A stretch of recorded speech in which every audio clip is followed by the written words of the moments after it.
Hello दोस्तों, स्वागत है आपका द इंस्पिरेशन ट्यूब चैनल पर। आज हम आपके लिए लेकर आए हैं एक ऐसी कहानी जो न सिर्फ आपके दिमाग को झकझोर देगी बल्कि आपको यह सोचने पर मजबूर कर देगी कि हम इंसान इस धरती पर क्या छोड़कर जा रहे हैं। यह कहानी है तोतों की बातें, मनुष्य का अंत और प्रकृति का पुनर्जनन।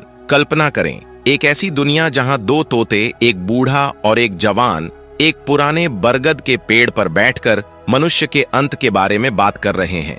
उनकी बातें हमें एक नया नजरिया देती हैं कि हमारी गलतियों से प्रकृति क्या सीख रही है और क्या मानवता का अंत वाकई में प्रकृति के लिए एक नई शुरुआत हो सकता है। यह कहानी पर्यावरण, सत्य और पुनर्जनन की एक अनोखी कहानी है जो आपको प्रेरित करेगी और सोचने पर मजबूर कर देगी। तो तैयार हो जाइए एक ऐसी यात्रा के लिए जो आपके दिल और दिमाग को छू लेगी। अगर आप हमारे चैनल पर नए हैं तो कृपया सब्सक्राइब बटन दबाइए, बेल आइकन को ऑन करें और इस कहानी को अपने दोस्तों और परिवार के साथ शेयर करें। चलिए शुरू करते हैं। एक समय की बात है, एक घने जंगल में एक विशाल बरगद का पेड़ था। यह पेड़ सैकड़ों साल पुराना था और इसकी शाखाएं इतनी फैली हुई थीं कि वे एक छोटे गांव को छाया दे सकती थीं। इस पेड़ को जंगल का ज्ञान का पेड़ कहा जाता था क्योंकि यहाँ पक्षी, जानवर और यहाँ तक कि हवा भी मानो रहस्यमयी कहानियां फुसफुसाती थीं। इस बरगद के पेड़ की सबसे ऊंची शाख पर दो तोते रहते थे।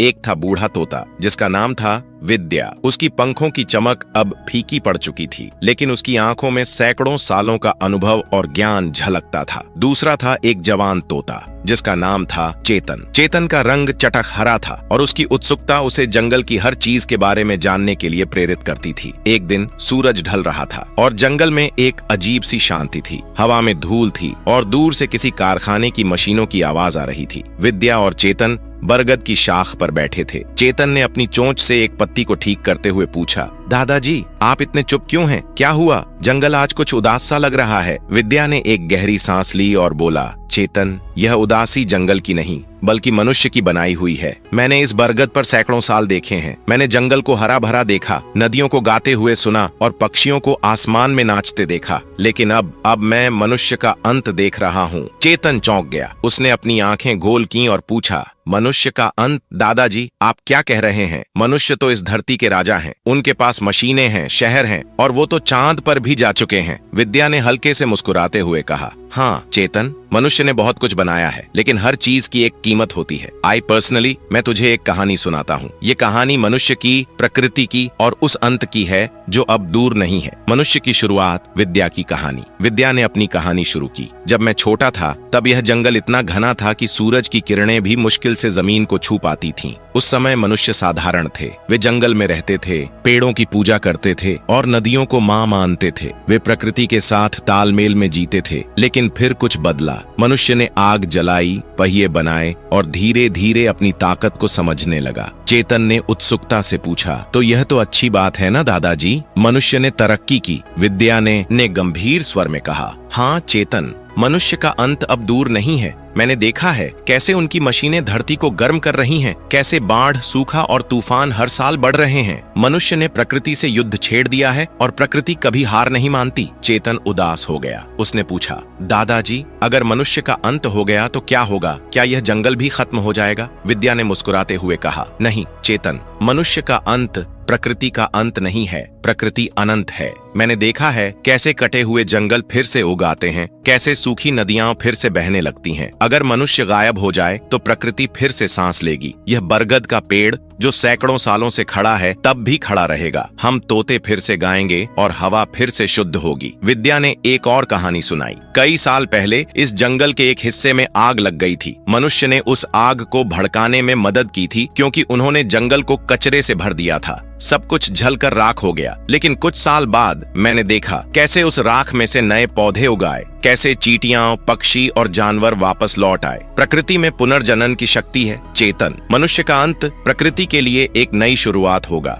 चेतन का सवाल और विद्या का जवाब चेतन ने सोचते हुए पूछा, दादाजी लेकिन क्या मनुष्य अपनी गलतियां सुधार नहीं सकता? क्या उनके पास अभी भी समय नहीं है? विद्या ने कहा, समय है चेतन, लेकिन बहुत कम। कुछ मनुष्य हैं जो समझ रहे हैं। मैंने देखा है कैसे कुछ लोग पेड़ लगा रहे हैं, नदियों को साफ कर रहे हैं और जानवरों को बचाने की कोशिश कर रहे हैं, लेकिन वे बहुत कम हैं। अगर सारे मनुष्य एकजुट हो जाएं, तो शायद वे अपने अंत को टाल सकते हैं, लेकिन इसके लिए उन्हें अपने लालच को छोड़ना होगा। उन्हें यह समझना होगा कि वे प्रकृति का हिस्सा हैं, न कि इसके मालिक। चेतन ने उत्साह से कहा, तो क्या हम कुछ कर सकते हैं दादाजी? क्या हम तोते मनुष्यों को बता सकते हैं कि वे गलत कर रहे हैं? विद्या हंसा और बोला, हम तो तोते हैं चेतन, हमारी आवाज मनुष्य नहीं सुनते, लेकिन हम अपनी कहानियां बता सकते हैं। शायद कोई मनुष्य जो इस बरगद के नीचे से गुजरे हमारी बातें सुने, शायद वह हमारी कहानी को दुनिया तक ले जाए। एक मनुष्य की मुलाकात तभी बरगद के पेड़ के नीचे एक युवा लड़की आई। उसका नाम था अनन्या।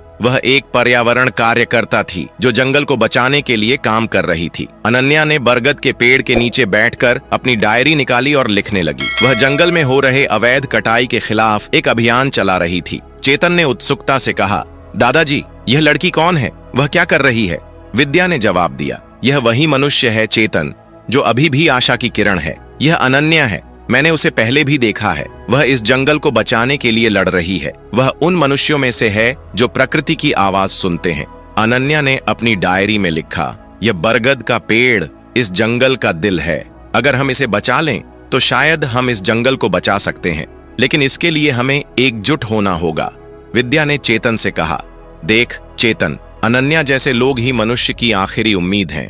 अगर वे जीत गए तो शायद मनुष्य का अंत टल जाए, लेकिन अगर वे हार गए तो प्रकृति फिर भी जीतेगी। सबक जैसे ही सूरज पूरी तरह ढल गया, विद्या और चेतन चुप हो गए। जंगल में सन्नाटा था, लेकिन उस सन्नाटे में एक उम्मीद थी। चेतन ने कहा, दादाजी, मैं समझ गया।